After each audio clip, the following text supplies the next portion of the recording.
خانقاہ ربانیہ نقشبندیہ روحانی معالج پیر مفتی احسن محمود نقشبندی صاحب۔ اب دوسری بات یہ ہے کہ اہل بیت کے فضائل، مناقب، مقام، عظمت، ایک تو یہ ہے کہ حضور پاک صلی اللہ تعالی علیہ وسلم بیان فرماتے ہیں، قربان جاؤں رب پر اللہ نے پاک پیغمبر صلی اللہ علیہ وسلم کے فضائل و کہ اہل بیت کے فضائل و مناقب کا آغاز اللہ نے شروع فرمایا۔ اب اللہ پاک قرآن پاک میں کیا فرما رہے ہیں حضور پاک صلی اللہ علیہ وسلم کو کہ قل لا اسألکم علیہ اجرا الا المودۃ القربی، یہ سورۃ الشورى آیت نمبر 24۔ کیا فرما رہے ہیں اللہ پاک کہ اے نبی جی ان کو کہہ دیجئے، یعنی صحابہ کرام کو، ان لوگوں کو کہہ دیجئے کہ دیکھو میں جو آپ کے سامنے یہ دعوت و تبلیغ کا کام کر رہا ہوں، اس تبلیغ کی وجہ سے میں آپ سے کوئی مال نہیں چاہتا۔ میرا غال تبلیغ کرنے سے کوئی مال متاع نہیں ہے، کوئی ڈگریاں نہیں ہیں۔ اس تبلیغ سے مقصود ہماری اللہ کی رضا ہے، لیکن میں اتنا ضرور کہوں گا الا المودۃ القربی، آپ اس تبلیغ کی بنا پر جو تبلیغ کی جا رہی ہے اجر کا سوال نہیں ہے، صرف میرے قرابت داروں کے ساتھ محبت کرو۔ اللہ اکبر، کیا فرمایا؟ میرے قرابت داروں کے ساتھ، میرے رشتہ داروں کے ساتھ محبت کرو، میں صرف یہ چاہتا ہوں۔ یہ اللہ پاک قرآن پاک میں اہل بیت کی عظمت و محبت کو ذکر فرما رہے ہیں کہ اس درجے کا کہا جا رہا ہے۔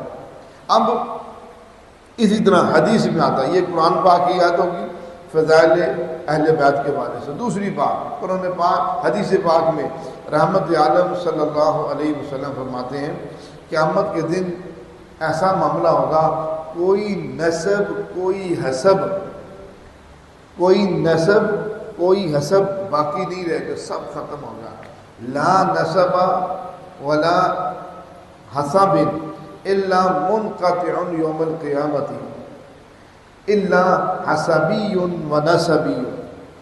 حضور پاک صلی اللہ علیہ وسلم کی حدیث ہے جس کا مفہوم یہ ہے، آپ نے فرمایا قیامت کے دن ایسا ہوگا کہ تمام حسب نسب سب ختم ہو جائے، کچھ بھی باقی نہیں رہے گا، لیکن اللہ نے میرے اہل بیت کو صرف دنیا کے اندر عزت و عظمت نہیں دی، ان کی عزت و عظمت و مقام کو، رفعت کو، بلندیوں کو اللہ قیامت تک باقی رکھیں گے اور قیامت کے دن بھی باقی رکھیں گے۔ فرمایا سارے نسب حسب ختم ہو جائیں گے، لیکن میرا حسب و نسب یعنی میرے اہل بیت میرے ساتھ رہیں گے، ان کا سلسلہ منقطع نہیں ہوگا۔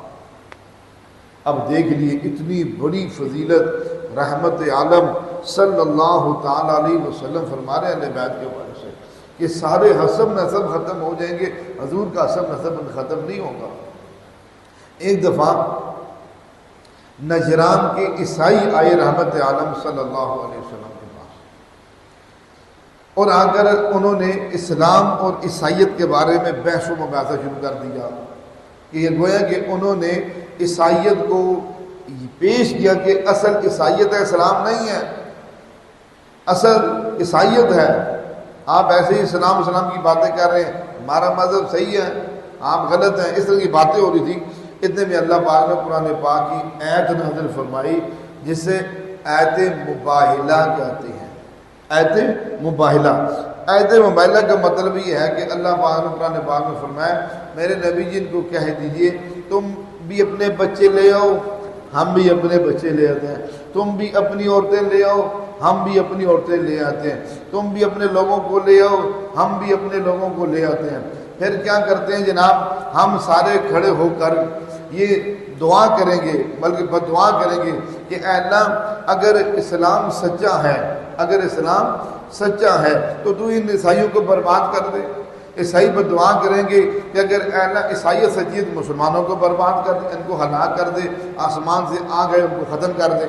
اس کو کہتے ہیں مباہلہ۔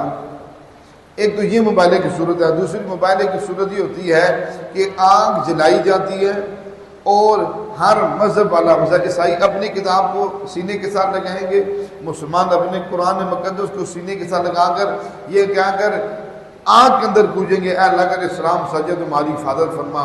اس کو بھی کہتے ہیں آیت موبائلہ، اس کو بھی کہتے ہیں موبائلہ کا طریقہ۔ چنانچہ جب ایسے ہوا تو حضور پاک صلی اللہ علیہ وسلم نے فرمایا، حدیث پاک میں آتا ہے، دعا رسول اللہ صلی اللہ علیہ وسلم علیا و فاطمة و حسنا و حسین فقال اللہم ہؤلاء اہلی۔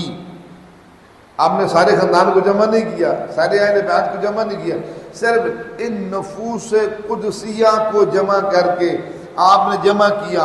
ادھر عیسائی اپنے ساری مردوں عورتوں کو لے کر آگئے، جب لے کر آئے اور جمع کیا، آپ نے کہا اللہ یہ میرے اہل بیت جمع ہو گئے ہیں۔ اب روایات میں آتا ہے عیسائیوں نے جب دیکھا ان نفوس قدسیہ کو، ان چمکتے دھمکتے نورانی چہروں کو دیکھ کر اسی وقت آپس میں کہنے لگے دیکھو ان چہروں سے پتہ لگ رہا ہے کہ مذہب اسلام جھوٹا نہیں ہے، مذہب اسلام جھوٹا نہیں ہے، چاہے جائے ہم ہلاک ہو جائیں برباد ہو جائیں، بہتر ہے کنارہ کر۔ جو روایات میں آتے ہیں انہوں نے مباہلہ نہیں کیا اور حضور سے صلح کر کے واپس چلے گئے، صلح کر کے واپس چلے گئے۔ اور اللہ پاک نے اہل بیت کی عظمت اتنی رکھی، اللہ نے کتنی حفاظت فرمائی، دنیا کفر کے سامنے ان کی رفعت و بلندیوں کو اللہ پاک نے بیان فرمایا۔ ہمارے ہاں جادو، جنات، بندش اور نظر بد کا شافی علاج قرآن و سنت کی روشنی میں کیا جاتا ہے۔